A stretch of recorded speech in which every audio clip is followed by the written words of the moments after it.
चलो आज स्टार्ट ही करते हैं इस वीक के सबसे बड़े रिलीज डीमन स्लेयर की मूवी से। आई एम श्योर आप सबको पता होगा, नहीं भी पता होगा, आप एनिमे नहीं भी देखते होगे तो डीमन स्लेयर का नाम तो सुना ही होगा कि भाई इस वीक इसकी मूवी रिलीज हुई है, क्योंकि यार भाई इसकी बुकिंग नेक्स्ट लेवल पर ही जा रही है। अगर सबसे पहले इसके रॉटेन टोमेटोज की रेटिंग की बात करें तो अभी जब मैं ये वीडियो बना रहा हूं तो क्रिटिक्स ने इसको 97% की रेटिंग दी है और ऑडियंस ने 99% की। मतलब लगभग जितने लोग भी ये मूवी देख रहे हैं उन सबको ये मूवी पसंद आ रही है। और अगर इसके बॉक्स ऑफिस कलेक्शन की बात करें तो अभी उतने डिटेल्ड बॉक्स ऑफिस कलेक्शन तो नहीं आए हैं, पर हाँ यूएसए में एक्सपेक्टेड है, मतलब यूएसए की डोमेस्टिक बॉक्स ऑफिस कलेक्शन में एक्सपेक्टेड है कि वहां 3 दिन का ओपनिंग वीकेंड कलेक्शन होने वाला है 45 to 60 मिलियन डॉलर्स का, जो कि एक एनिमे मूवी के लिए काफी बड़ी बात है। बाकी ऑब्वियसली इंडिया में भी ये मूवी काफी अच्छा परफॉर्म कर रही है। अभी जब मैं ये वीडियो बना रहा हूं तो भाई तब तक इस मूवी ने ऑलरेडी 18 करोड़ का कलेक्शन कर लिया है। जब तक आप ये वीडियो देख रहे होगे तब कलेक्शन और भी ज्यादा बढ़ चुका होगा। और अगर इसके world wide box office collection की बात करें तो भाई इस मूवी ने टोटल 280 मिलियन डॉलर्स का कलेक्शन ऑलरेडी कर लिया है। हाँ, ये 3 दिन में नहीं, क्योंकि ये मूवी ऑलरेडी जापान में और कुछ कंट्रीज में बहुत पहले ही रिलीज हो चुकी थी,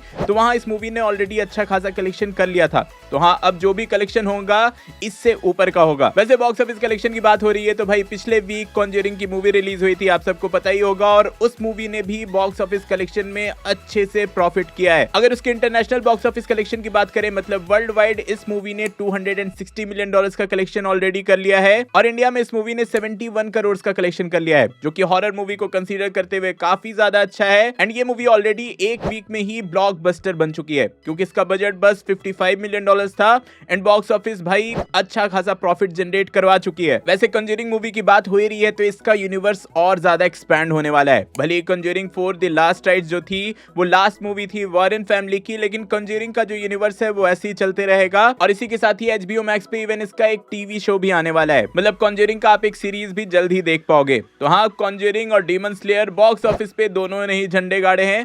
आपको ये दोनों ही मूवीज कैसी लगी कमेंट में जरूर बताना। चलो अब आगे आते हैं मैन ऑफ टुमारो और क्ले फेस पे।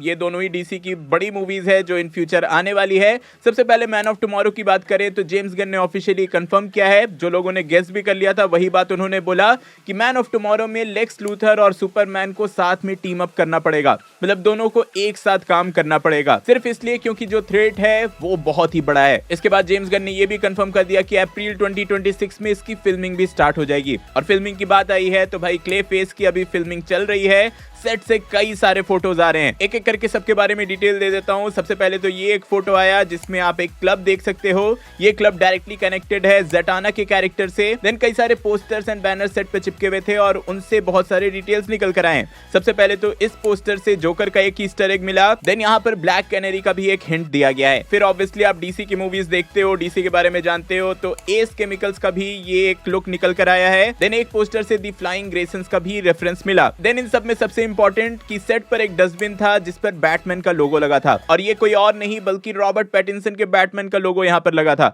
जिससे लोग गेस करने लगे कि शायद कोई कनेक्शन होने वाला है। बट लेटर जेम्स गन ने इसी पर आकर क्लियर कर दिया कि उन्हें बिल्कुल भी आइडिया नहीं था कि यहाँ पर ऐसा कुछ लगाया गया है। मे बी सेट डिजाइनर्स ने बस ईस्टर एग और रेफरेंस के लिए डाल दिया हो, लेकिन रॉबर्ट पैटिंसन के बैटमैन का उनके डीसीयू से कोई कनेक्शन नहीं होने वाला। वो एक सेपरेट यूनिवर्स है और एल्सवर्ल्ड का पार्ट है और उनका डीसीयू सेपरेट है। तो हाँ, फिर से उन्होंने क्लियर किया है, बट टाइम ही बताएगा क्या होता है। चलो अब आगे आ जाते हैं हम सबके फेवरेट सेक्शन, कुछ छोटे मगर मेजर अपडेट्स पे। जहां सबसे पहले तो यार सबसे बड़ी खबर ये है कि वार्नर ब्रदर्स बिकने वाले हैं। मतलब वार्नर ब्रदर्स की जो पूरी कंपनी है जिसके अंदर कई सारे सब डिवीजन आते हैं, वार्नर ब्रदर्स के अंदर कई सारे पिक्चर्स बनते हैं, डीसी की मूवीज पूरी वार्नर ब्रदर्स के अंदर बनती है। तो हाँ, खबर यही है कि पैरामाउंट वाले वार्नर ब्रदर्स पे बिडिंग लगाने वाले हैं। मतलब एक तरह से सालों पहले जो डिज्नी और फॉक्स की डील जो हुई थी, वैसा ही कुछ सिमिलर पैरामाउंट और वार्नर ब्रदर्स के बीच होने वाला है। और अगर बिडिंग वेडिंग सब कुछ सही रहा तो पैरामाउंट वाले वार्नर ब्रदर्स को ओन कर लेंगे। वैसे वार्नर ब्रदर्स की बात हो ही रही है तो पेंगुइन का शो किसने नहीं देखा होगा।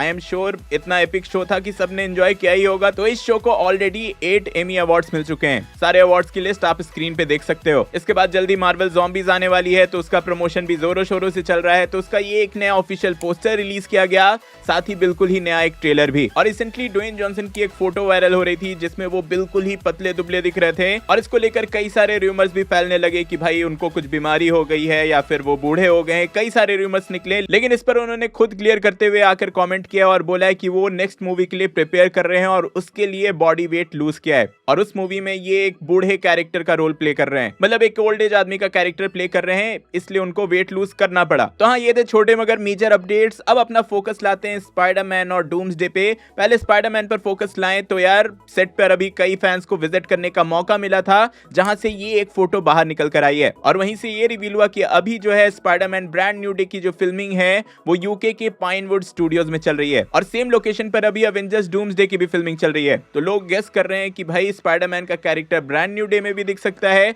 और डूम्सडे में भी दिख सकता है, सिंस वो लोग सेट को शेयर कर रहे हैं। लेकिन यही नहीं, इंटरेस्टिंग ये है कि out of nowhere Toby Maguire को लंदन में स्पॉट किया गया है, मतलब लंदन में फैंस ने उन्हें स्पॉट किया और यही स्पाइडरमैन ब्रांड न्यू डे और डूम्सडे दोनों की ही फिल्मिंग चल रही है। तो लोग ऑब्वियसली गेस करने लगे हैं कि भाई टोबी मैगवायर का भी कैमियो हो सकता है। हाँ, अभी ऑफिशियली कुछ भी कंफर्म नहीं है, लेकिन हाँ, टोबी मैगवायर भी अभी वही हैं जहां इन दोनों ही मूवीज की फिल्मिंग चल रही है। अब डूम्सडे की बात हो ही रही है तो अपना पूरा फोकस, पूरा एनर्जी लाते हैं डूम्सडे पे, क्योंकि भाई इस वीक इससे रिलेटेड बहुत कुछ हुआ है। सबसे पहले तो रूसो ब्रदर्स ने एक क्रिप्टिक मैसेज, कह सकते हो क्रिप्टिक फोटो शेयर किया, जिसमें कुछ भी पता नहीं चल रहा था, लेकिन हाँ, बाद में लोगों ने गेस किया कि हो सकता है कि ये रीड रिचर्ड्स का ब्लैक बोर्ड हो। देन इसी वीक डिज्नी का एक मार्केटिंग एक्सपो हुआ शंघाई में, वहां से डूम्सडे से रिलेटेड कुछ मेजर डिटेल्स रिवील हुए हैं। सबसे पहले तो आप ये एक फोटो देख सकते हो जिसमें कई सारे अपकमिंग कैरेक्टर्स जो एमसीयू में दिखने वाले हैं उनका पोस्टर लगा था और यहीं पर अगर क्लोजअप में जाओगे तो भाई हमें डॉक्टर डूम का फर्स्ट ऑफिशियल लुक मिल चुका है, जो कि मूवी में कुछ ऐसा हो सकता है। एंड ऑनेस्टली बोलूं तो फैंस बहुत ज्यादा खुश हैं इस लुक से, क्योंकि ये काफी हद तक कॉमिक एक्यूरेट है। इवन इसी एक्सपो में इसका फुल बॉडी लुक भी रिवील हुआ और साथ ही इसी एक्सपो में एक लाइट शो भी किया गया, जिसमें डॉक्टर डूम को प्रमोट किया गया। सॉर्ट ऑफ जो प्रोड्यूसर्स होते हैं, इन्वेस्टर्स होते हैं, उनको एक लाइट शो दिखाया गया और उस लाइट शो से कई सारी डिटेल्स निकल कर आए। ऑब्वियसली वो वीडियो मैं यहाँ नहीं दिखा सकता, वो मैंने अपने इंस्टाग्राम पे पोस्ट कर दिया है, वहां देख लेना। लेकिन अगर डिटेल्स की बात करें तो सबसे पहले यहाँ शांग-ची का रिंग दिखा जिसको डॉक्टर डूम यूज कर रहा था। फिर साथ ही कॉमिक बुक से जो आइकॉनिक पैनल है जिसमें डूम ने थैनोस को मारा था, वो भी यहाँ पर रिक्रिएट किया गया किसी कैरेक्टर के साथ। अब वो डॉक्टर डूम है, कैंग है, ये नहीं पता, लेकिन हाँ, वैसा कुछ हमें देखने को मूवी में मिल सकता है। और ऐसी और भी कई सारी डिटेल्स उस वीडियो में हैं, आप वो इंस्टाग्राम या मेरे व्हाट्सएप पर देख लेना। अब यहीं पर आगे बढ़े तो इसी के मार्केटिंग एक्सपो में डूम से रिलेटेड, मतलब अवेंजर्स डूम्सडे से रिलेटेड ये रिवील किया गया कि इसका जो मार्केटिंग है वो काफी हद तक अवेंजर्स एंड गेम जैसा रहेगा।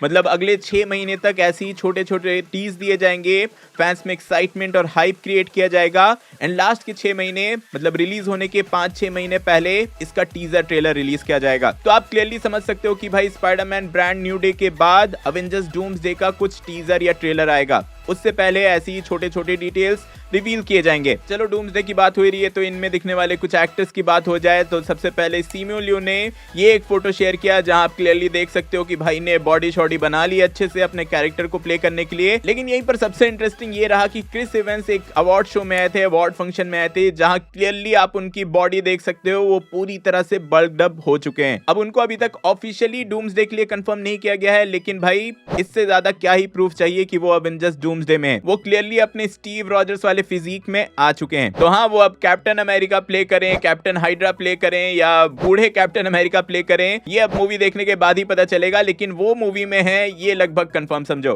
तो यार ये थे इस वीक के अपडेट्स। आई होप आप पूरी तरह से अपडेटेड हो गए होगे। इफ हाँ तो वीडियो लाइक करना, शेयर करना, चैनल पे न्यू आए हो तो सब्सक्राइब करके जाना। वो एक्टर्स जिन्होंने मार्वल में सुपर हीरो प्ले करने से मना कर दिया था, उनके बारे में जानने के लिए ऊपर वाली वीडियो देखें, और हॉलीवुड अभी फेल क्यों हो रहा है ये समझने के लिए नीचे वाली। मैं जल्दी और नई वीडियो लेकर आऊंगा। टिल देन बी देसी बी नर्ड।